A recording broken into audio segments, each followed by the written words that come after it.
Yeah, howdy Tiger fans, Michael Moss. Here we got a website, Royal Society Open Science. Now, it's interesting, there's been, on a previous podcast, Tune In, a few years back, I ran through, and you can still get that podcast by the way, I ran through the options for remnant, introduced or both on mainland Australia, and I mentioned that the Tasmanian devil, there's been, well, I think I mentioned more than half a dozen found on the mainland in the last 100 or so years. And one of them was looked at by a molecular geneticist, I think he is, out at La Trobe Uni around the year 2000, Dr. Mike Westerman. And he had a good look to see if it was remnant that has always been here or introduced. He tried to determine. Fortunately, he didn't have any luck, so it was inconclusive. But I've only just discovered this 2017. A gentleman, a couple of gentlemen here, Jeremy Austin and Lauren C. White, Lauren C. White, published 26th of April 2017. 3 of the Tasmanian devils were at the Melbourne Museum, and they got access, these 2 people. Well, I think one, Jeremy Austin's an associate professor, I think, at Adelaide Uni, or one of the Adelaide universities, I think that's the one. And anyway, they got their hands on all 3 and did some tests of 3 Tasmanian devils that were found in the wild in Victoria. The 1912 was the first one, 1978 was another, and I think 1992 was another one. And there was a couple of others, by the way, at least, that have been escaped from zoos, but they looked at 3 to see whether they were remnant or introduced. As they say here, it's become extinct on the mainland, the Tasmanian devil, approximately 3,000 years ago. And 3 specimens were collected in Victoria, southeastern Australia between 1912 and 1991, raising the possibility that a relict mainland population survived in the area.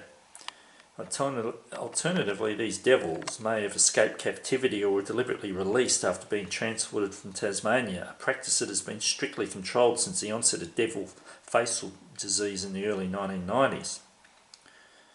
Now, scrolling down, a cut to the chase, they managed to, well, they basically, what they did was mitochondrial genome.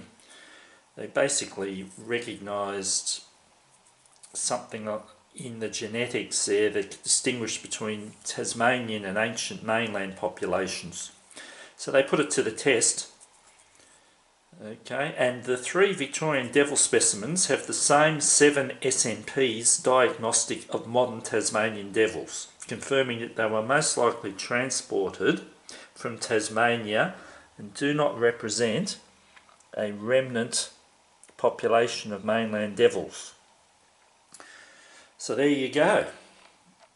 3 Tasmanian devils on separate occasions introduced to the mainland. Over, what is that, 100 years? 1912 to 1991, I should say, so it's about, what's that, 80. 1912 is interesting because in 1912 there was a committee of management down at Wilson's Promontory National Park, and they introduced at least 22 known species for free-range introduction. And in the annual report of 1912 they considered introducing, coincidentally, the Tasmanian devil onto the prom. It's in the annual report at the Public Records Office in North Melbourne, inner Melbourne there. You can see that, don't take my word for it. You can go along and no reason was given why they knocked it back, but there was animals from down south, Tassie, whizzing around everywhere, as I mentioned in my podcasts. And I have a theory the Tasmanian tiger was number 22 down there. And if you don't think Tassie tigers can be introduced, well, here's 3 Tasmanian devils, folks, that were, according to the good professor here. So it just, I thought I'd just put this up because it seems to have escaped attention, this, that, you know, this was a major breakthrough. And here it is in the Royal Society of Open Science. So if Tasmanian devil's introduced, can be introduced, hidden. And they're only found because one was found dead, by the way, and the other two were captured, I think, alive, so obviously. But anyway, thank you.